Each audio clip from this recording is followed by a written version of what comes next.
Hey everyone, how's it going? It is I, the real Randy Chavez, and before we get started on this video, I do have a message from daCAT, which is me, because I own it. I've walked through deserts and snowstorms, worked under foreign skies, and I've seen the earth through the eyes of someone serving in the American military.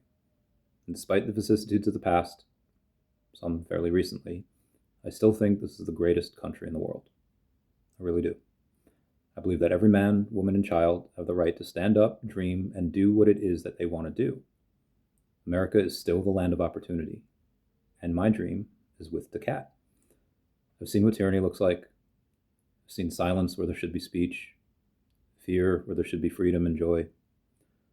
Through daCAT, I embrace one of the oldest and noblest traditions in America, freedom of speech and the written word. daCAT will provoke, it will blast through prejudices and challenge preconceptions. It will leave you different than when it found you.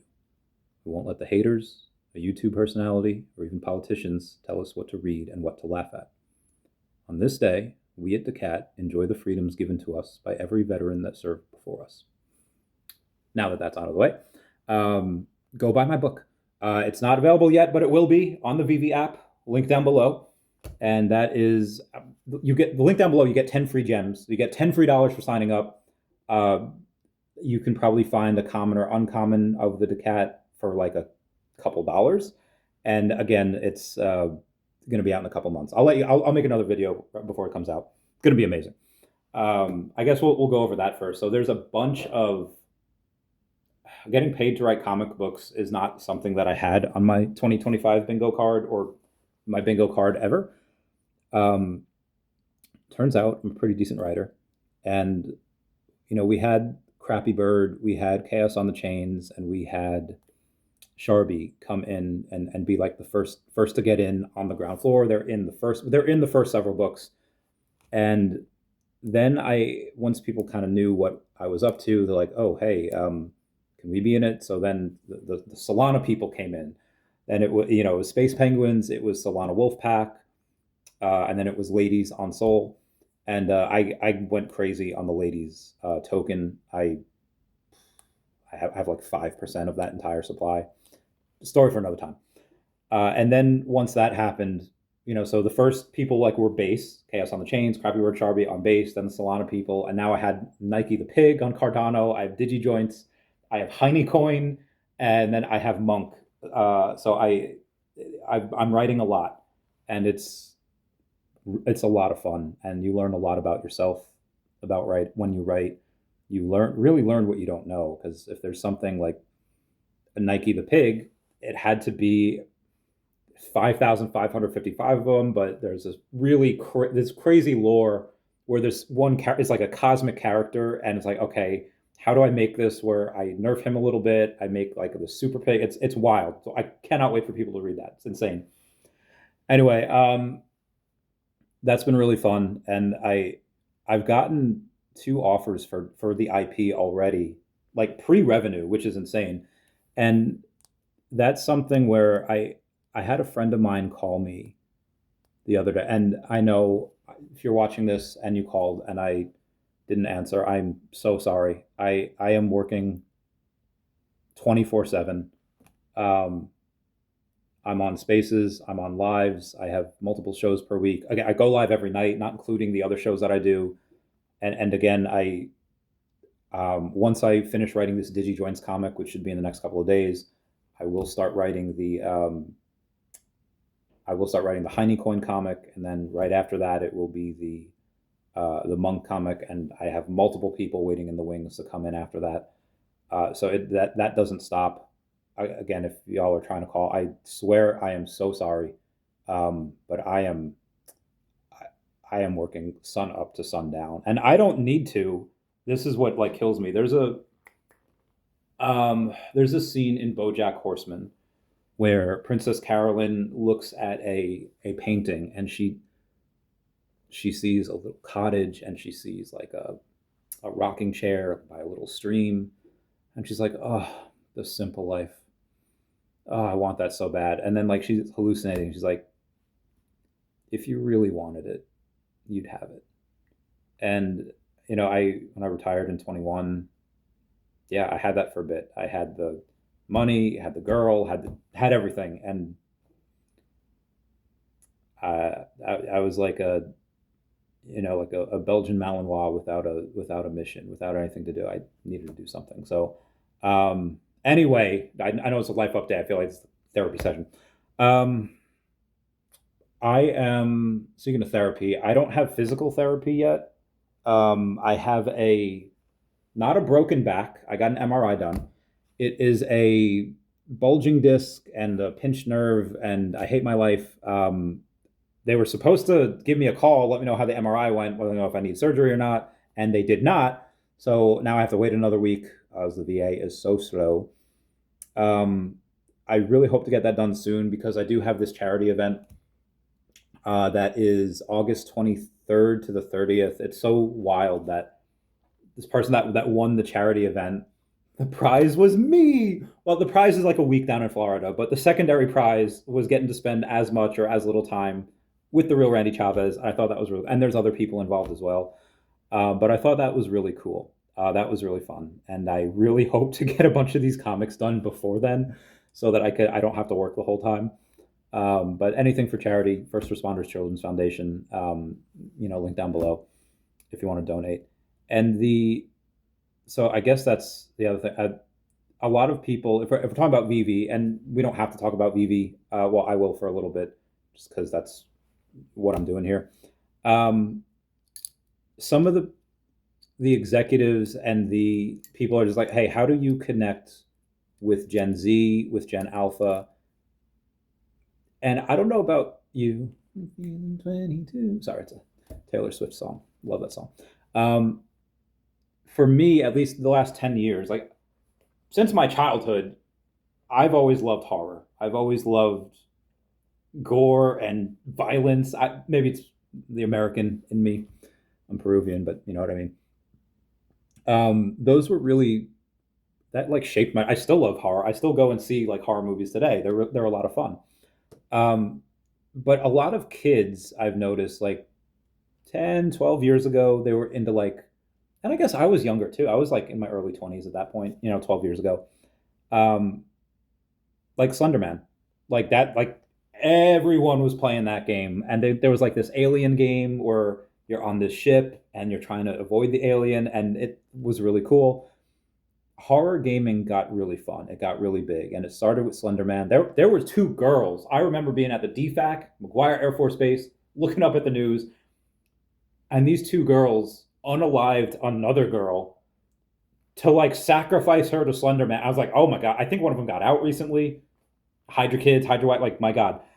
And then Five Nights at Freddy's came out, and I went and saw that movie a few years ago, and that was why. And again, a bunch of kids. And then what is it now? It's again, there's a lot of gaming, but there's a game now. I'm gonna look that up real quick.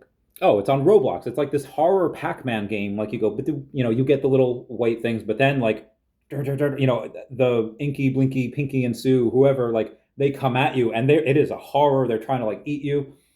So I think horror games are something that people thoroughly enjoy, especially the younger kids. Comment down below if any of your kids like that type of stuff. Anyway, I enjoy seeing what the younger people are up to. Big Beautiful Bill. A lot of people are so salty about this, and I feel like a lot of people don't even read it. And I don't want to get too deep into this, but I tell my Democrat friends the same thing I tell my Republican friends every time the opposite, is in like the White House. I feel like Thor, like, oh, the sun's going way down, big guy. Like I feel like, or I guess Natasha, it's gonna be fine. Everything's gonna be okay. America has survived worse, and even though the big beautiful bill did put it like $5 trillion on the deficit, on the debt, which is horrible.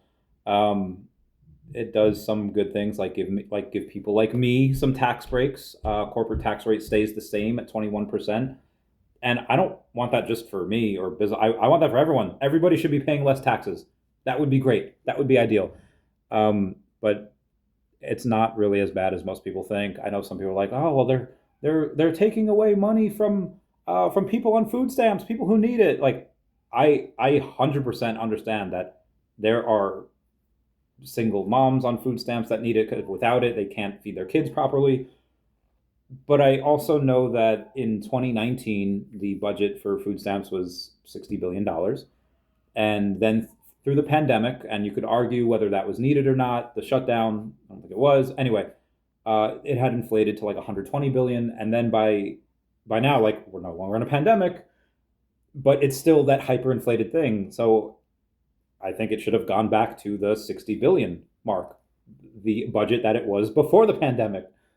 But it didn't. The bill cut it 30 billion to make it 90 billion. It's still 50% larger than it was in 2019, and I don't think it needs to be. Also, 25% of food stamps are spent on like soda. Why is my hand doing that weird thing?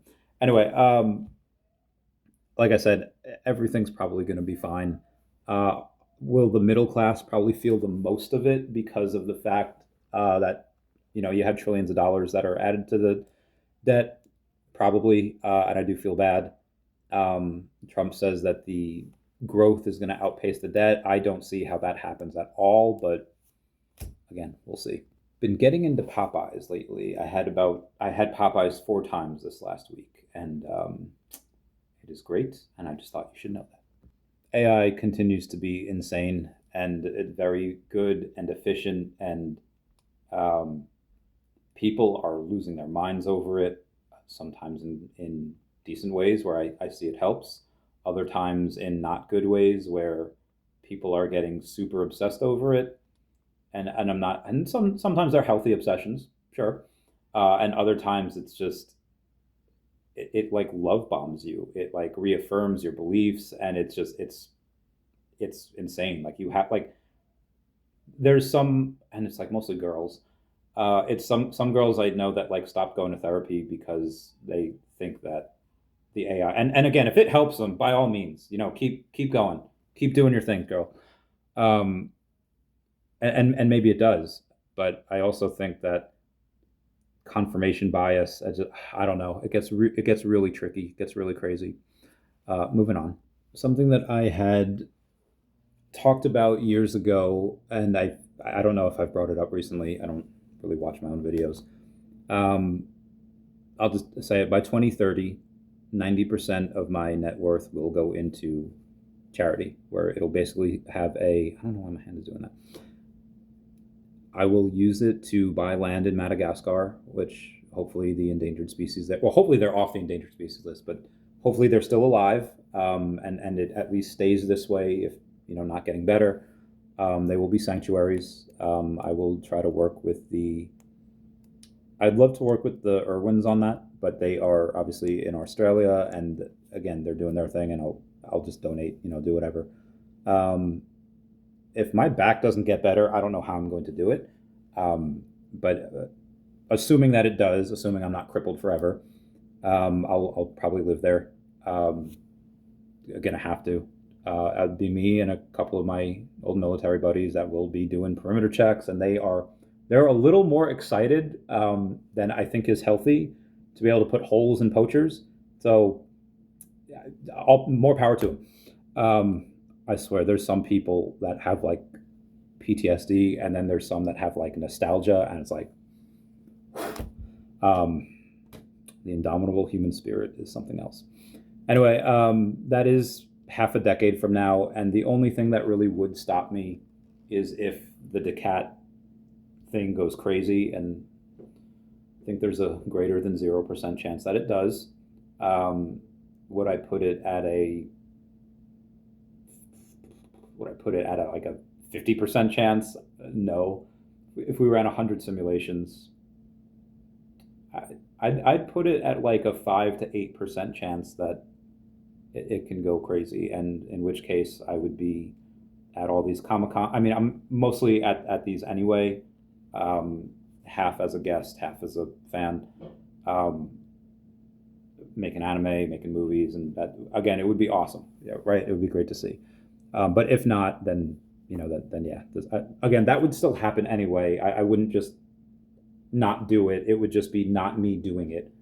It would be just throwing money at it, and then having other people do it. I think my friends would be fine with going, and even if I'm not there. I did have 2 veterinarians agree to it. One probably not going to do it anymore. It's because we used to date, and now, what's that song? We don't talk anymore. That. Anyway, I'll have to find another veterinarian or 2. It will pay a lot.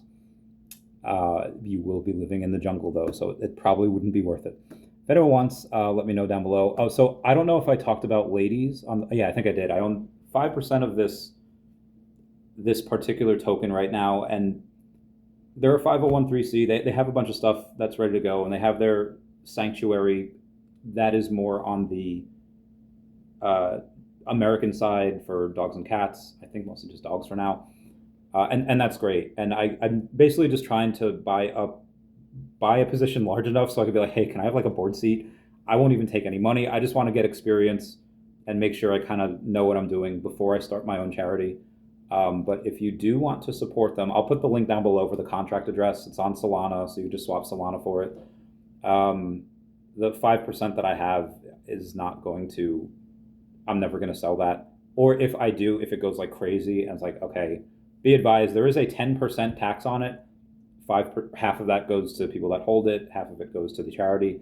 And they've also sponsored already this thing called Patagirl in Nigeria. And my friend Ajuri Nigalali thought it was a great idea. It was a great thing where there's a lot of young women or women in general in Nigeria that don't have access to hygienic things, and they went and sponsored them, and I thought it was really awesome. Basically giving hygienic items and toiletries to women over there. Thought that was really cool. Again, if there's any place that I want to start, it's probably going to be with them, and I'm going to try to be like, hey, what do I need to do to just learn how you guys do things? But if anyone's ever ran a charity, reach out, let me know. I want to pick your brain. I want to learn. I assume having somebody that can like throw enough money at the problem, eventually it'll get fixed. But if somebody can say like, hey, if you allocate these sources here as opposed to what you're doing over here, it'll be a lot more efficient. It'll run a lot longer. You won't need to raise money as much, and that would be great. So if anyone can do that, let me know. Please comment, like, and subscribe. Comments are good for the YouTube algorithm. Everyone say bye-bye to Dashi. Bye-bye, Dashi. I love you guys. Bye. Meow. Meow. Meow.